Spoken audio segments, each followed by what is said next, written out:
So I have a couple friends who graduated from Slippery Rock University, and they came to Pitts with the Masters of Sustainability. And they were from Pittsburgh, and they decided they wanted to start food forests in the city. So they got use of an abandoned lot in Hazelwood neighborhood of Pittsburgh, and they designed the food forest. They had a business for a number of years called Pittsburgh Permaculture. One of them, Juliet Oshak, is now a sustainability landscape director at Phipps Conservatory, a big greenhouse conservatory in Pittsburgh. And Michelle Zolba, my co-author, she works with me on a lot of permaculture projects. But so they started this Hazelwood food forest, and there was a 3-story brick building casting a lot of shade. So they used the shadiest area to be like the community center and a little storage building. They got a lot of funding and built this food forest. They dug up a lot of bricks and brought in a lot of compost and mulch and dug up more bricks and, Yep. and planted elderberries and sunflowers and herbs. And within 5 years, this place was just phenomenal. These are all from this place. They had Asian pears and lots of apples, and they did these guilds with comfrey and thyme and gooseberries and currants under their fruit trees. Lorenzo's a teenager now, but he was eating peaches, and this is a different food forest they did. So the Hazelwood Food Forest was eventually the city, in their wisdom, decided to give the land to somebody else. And so we dug up and moved a lot of the trees to other sites. So after that experience, Michelle was like, "Oh, I want to turn my experience into something useful." So she's like, "Do you want to co-write a book with me?" So I got a hold of my publisher at the New Society, my editor, and she's like, "Yes, we would love to have a food forest book." So we collaborated and wrote the Food Forest Handbook, Michelle Zolba and I. It's funny, there's another book which is really well done called the Community Food Forest Handbook. She starts out her book with her first chapter is all about her visit to this wonderful, amazing Hazelwood food forest. I want to quickly show just a couple other guilds while we're on the subject, but this is at an urban farm in Pittsburgh where our Senator John Fetterman was mayor. But it's an apple tree with asparagus, Jerusalem artichokes, and a fig. Nice. Probably other herbs. Just lots of different manifestations.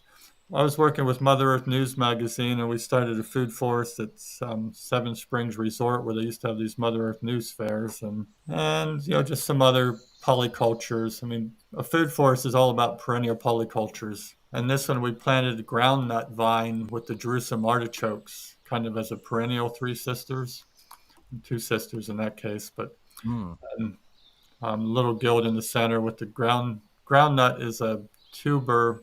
It's a legume, so it produces an edible tuber on a vine on the ground, and the vine climbs up and has really pretty purple flowers. So just some more of the food forest crops. This is they call it river locust, a Morpha fruticosa. It was a common in this area. It grows along rivers, a legume. So we plant that in our food forest. And anyway,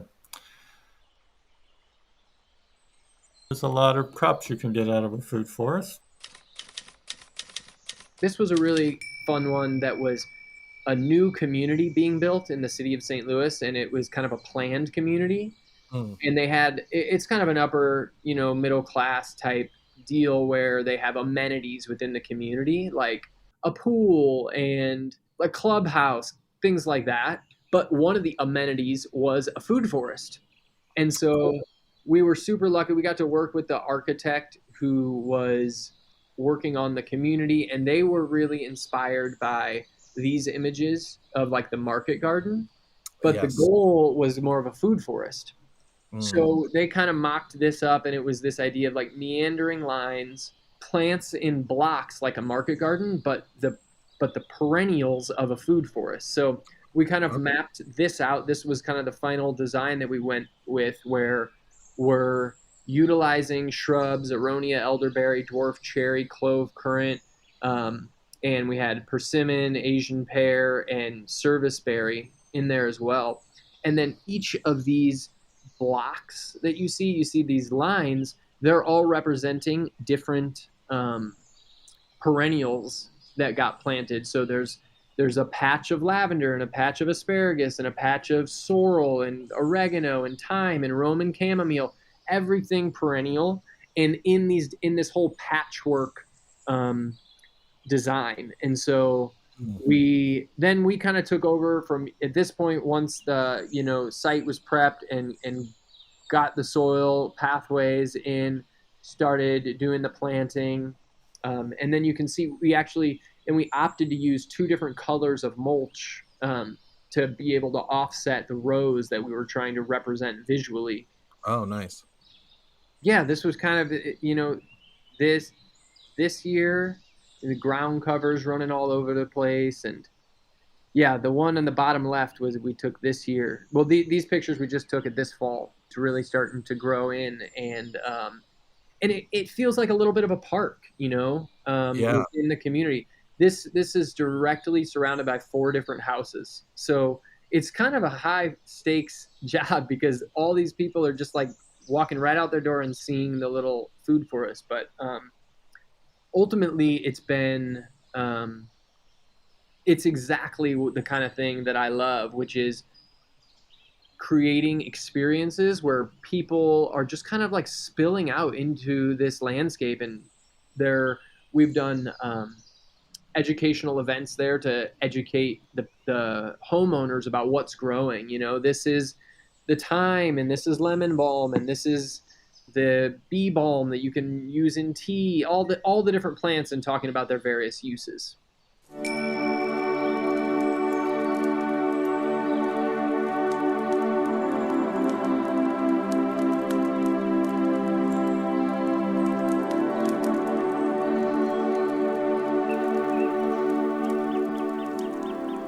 I believe permaculture can be a solution to many of our world's problems. I like to think about permaculture as a philosophy that we can integrate into our gardens, into our communities, into our businesses.